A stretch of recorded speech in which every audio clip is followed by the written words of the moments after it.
Jason Friedman, let me go to you. You're a former prosecutor. There is a striking fact in this case, which is that Kathleen Hilton, who lived a quarter-mile away, and now Beth Carvis reports, having been on the jury view yesterday, she lived in a location where there is no way, from the vantage point of her home, she could have looked out the window and seen this fire and known it was her grandchildren's home, and yet she says that's what happened. That's a good fact for the prosecution, isn't it? Oh, no question about it, Lisa. And the reason is it goes to her credibility. Clearly, the issue in this case is the statement she made and how credible they are. The main point the prosecution is trying to make is she confessed to the crime. And by calling into question the veracity of some of their other statements, it's just going to add further support, further evidence to the prosecution's case. Okay, but so maybe she's wrong. Look, some of the eyewitnesses who have nothing to do with this thing, who are just innocently misrecollecting, some of them are wrong as to what happened. So maybe what happened was she's innocent, she looks out the window, she sees smoke, or she goes down her front steps and she's standing on the sidewalk and there's smoke, or somebody mentions to her that there's a fire, and she's concerned that it's her grandchildren's home. She rushes over there, and later she innocently misrecollects that she looked out the window and saw it. I mean, isn't that possible?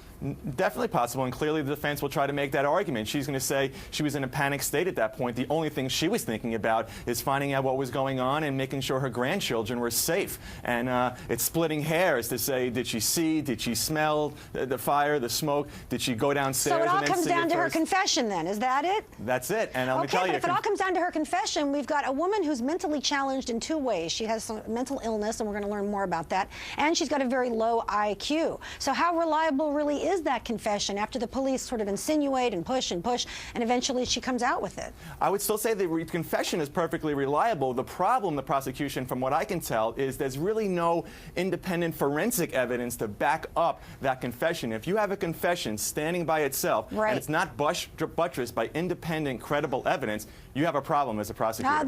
So you're saying they have a problem in this case? I think they do. All right, but look, it's a fire. It's an arson. I mean, by definition, evidence burns in a fire. I mean, what more could they have done? What mistakes do you think were made in this case? I'm not saying there was definitely mistakes made, but there's certainly, in an arson situation, there is plenty of trace evidence that fire investigators are still able to come up with to prove the origin of the fire and how it was caused. Here, I believe they're alleging that it was started by some type of accelerant that was put on the front patio.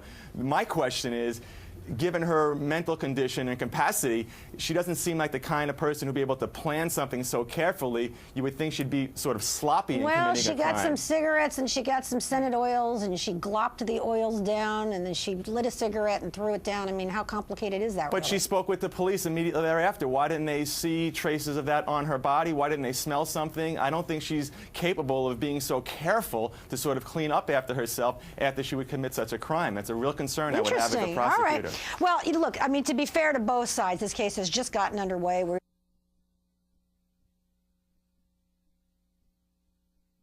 Jason Friedman, I think this was a good area of cross-examination. I'm not sure what else they can get out of this witness.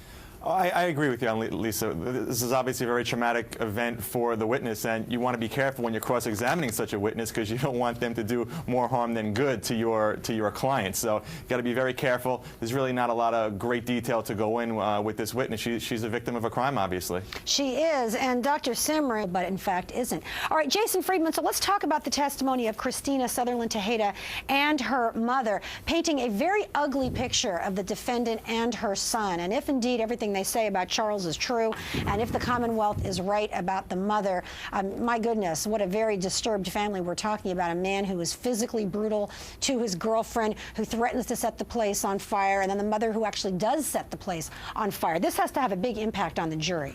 Absolutely, and I think that's why the prosecutors spend so much time with these witnesses, really carefully going through each step of the relationship and obviously the facts of that fire. Listen, it's a sad situation domestically. I just want to comment real quickly on the grandmother's testimony. I think a lot of that has to do with the personality of a person. She came across as a very intelligent, calm, cool, and collected woman, and I have no doubt that her recollection is, as she said, is sort of seared into her memory about those specific events. And if you noticed, I think the prosecutor stole the thunder, so to speak, of the defense attorney by asking specifically on direct, how is it that you remember these details? And she responded, do you think I'll ever forget that? Or if you were involved with these events, do you think you would forget that? I thought that was very effective. I thought it was effective, too. Stephen, smoke detectors. Jason Friedman, so far we've heard about the horrors of the fire. We haven't heard a lot linking the starting of the fire to this defendant. I guess that's coming, right? At some point, that needs to be brought in front of the jury.